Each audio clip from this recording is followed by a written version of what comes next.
Rann of കച്ചിയിലെ ഒരു ചെറിയ ഗ്രാമത്തിലെ കുറച്ച് സ്ത്രീ കഥാപാത്രങ്ങളിലൂടെയാണ് ഈ കഥ നീങ്ങുന്നത്. ആ ഗ്രാമത്തിലേക്ക് മഞ്ജരി എന്നൊരു പെൺകുട്ടിയെ വിവാഹം കഴിച്ചുകൊണ്ടുവരുന്നു. അവൾ ആഗ്രഹിച്ച ജീവിതമല്ല ലഭിച്ചത്. പട്ടണത്തിൽ നിന്ന് വന്നത് കൊണ്ടാണോ എന്നറിയില്ല, അവിടുത്തെ ഗ്രാമത്തിലെ സ്ത്രീകൾക്ക് എതിരെ നേരിടുന്ന അനാദരവ് കാണുമ്പോൾ അവൾക്ക് ദേഷ്യവും നിസ്സഹായതയും അനുഭവപ്പെടുന്നു. ഭർത്താവ് ആർമിയിലേക്ക് പോകുമ്പോഴാണ് അവളുടെ സ്വാതന്ത്ര്യം തുടങ്ങുന്നത്. അവളെ ചുറ്റുപറ്റിയും അമ്മായിയമ്മ, ഗർഭിണിയായ അയൽവാസി, ഒരു വിധവയുടെ ജീവിതത്തിലൂടെയും കഥ നീങ്ങുന്നു. കച്ചി എന്ന ഗ്രാമത്തിലാണെങ്കിൽ വർഷങ്ങളായി മഴയില്ല. ജലക്ഷാമം കാരണം കുറച്ച് അകലെയുള്ള നദിയിൽ നിന്നാണ് വെള്ളമെടുക്കുന്നത്. എംബ്രോയ്ഡറി ചെയ്യുന്ന ഒരു വിധവ പണം സമ്പാദിക്കാൻ ശ്രമിച്ച് മറ്റൊരു ഗ്രാമീണനൊപ്പം ഒളിച്ചോടിപ്പോയതിനാലും അതുമൂലം ദേവിയുടെ ശാപം ലഭിച്ചുവെന്നാണ് ഗ്രാമവാസികൾ വിശ്വസിക്കുന്നത്. ശാപത്തിന് പരിഹാരമായി പുരുഷന്മാർ ദേവിയെ ശാന്തിപ്പെടുത്താൻ ഗുജറാത്തി നാടോടി നൃത്തമായ ഗർഭ അവതരിപ്പിക്കുന്നു. പക്ഷേ സ്ത്രീകൾക്ക് ഗർഭ കളിക്കാൻ അനുവാദമില്ല. ഗ്രാമത്തിലെ സ്ത്രീകൾ എല്ലാ ദിവസവും രാവിലെ വെള്ളമെടുക്കാൻ ദൂരെയുള്ള ഒരു തടാകത്തിലേക്ക് പോകാറുണ്ട്. അവർ അടിച്ചമർത്തപ്പെടാത്ത സ്വതന്ത്രരാകുന്ന ഒരു ദിവസമാണത്. ഒരു ദിവസം അവർ ബോധരഹിതനായ ഒരു ഡോളയെ കാണുന്നു. അയാളെ സഹായിക്കുകയും ചെയ്യുന്നു. പകരമായി ധോൾ വായിക്കുവാൻ മഞ്ജരി ആവശ്യപ്പെടുന്നു. എന്നാൽ ബാക്കിയുള്ള ഗ്രാമത്തിലെ സ്ത്രീകൾ പേടിച്ചു മാറി നിന്നു. അയാൾ തൻ്റെ ധോൾ വായിക്കുന്നു. അവൾ അതിനു ചുറ്റും ചുവട് വെക്കുന്നു.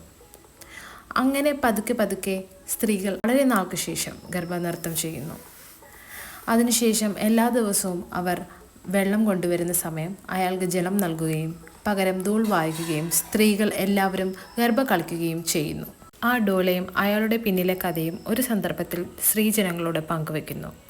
കുറച്ചു നാൾക്ക് ശേഷം സ്ത്രീകൾ അയാളെക്കുറിച്ച് അവരുടെ ഗ്രാമത്തിലെ മുഖ്യനോട് പറയുകയും അഭയം ചോദിക്കുവാനും നവരാത്രിക്ക് ധോൾ വായിക്കുവാനും പ്രേരിപ്പിക്കുന്നു. എല്ലാ ദിവസവും അയാൾ പകൽ സ്ത്രീകൾക്കും രാത്രി പുരുഷന്മാർക്ക് വേണ്ടി ധോൾ വായിക്കുന്നു. അങ്ങനെയിരിക്കെ ഗ്രാമത്തിലെ ഒരു ഗർഭിണിയായ സ്ത്രീയുടെ ഗർഭം അലസിപ്പോകുന്നു. അതിന് പഴി ആ ഗർഭിണിക്ക് തന്നെ കേൾക്കേണ്ടി വരുന്നു. പക്ഷേ കൂടെയുള്ള സ്ത്രീകൾ മഞ്ജരിയാണ് കാരണമെന്നും അവളാണ് ഗർഭ കളിക്കാൻ മുന്നിട്ടിറങ്ങിയതെന്നും പറഞ്ഞ് അന്ധവിശ്വാസം പരത്തുന്നു. എന്നാൽ അവർ തന്നെ പറയുന്നുണ്ട് ഭർത്താവിൻ്റെ ക്രൂര പീഡനമാണ് ഇതിനൊക്കെ കാരണമെന്ന്. ഒരു ദിവസം സ്ത്രീകൾ ഗർഭ കളിക്കുന്നത് ഗ്രാമവാസികളായ പുരുഷന്മാർ കാണുന്നു. സ്ത്രീകൾക്ക് ശിക്ഷയായി അവരെ തല്ലുന്നു. എന്നാൽ ഗ്രാമത്തിലെ സ്ത്രീയായ ദേവിയെ പൂജിക്കുകയും മനുഷ്യരായ സ്ത്രീജനങ്ങളെ ഉപദ്രവിക്കുകയും അപമാനിക്കുകയും ചെയ്യുന്നതോർത്ത് ഓരോ സ്ത്രീകളും തൻ്റെ വീടിൻ്റെ കതകുകളുടെ പിന്നിൽ നിന്ന് സ്വയം മര്യാദയ്ക്ക് വേണ്ടിയും ആ ഗ്രാമത്തിൽ കൊടിയ പീഡനങ്ങൾ അനുഭവിച്ച സ്ത്രീകൾക്ക് വേണ്ടിയും അതേ ഗ്രാമവാസി പുരുഷ ജനങ്ങളുടെ മുന്നിൽ ഗർഭാടുന്നു. അങ്ങനെ നീണ്ട വർഷങ്ങൾക്ക് ശേഷം മഴയും പെയ്യുന്നു. സിനിമ കാണാത്തവരുണ്ടെങ്കിൽ കാണുക, അഭിപ്രായം പറയുക. ഹെലേറോ MX പ്ലെയറിൽ ലഭ്യമാണ്.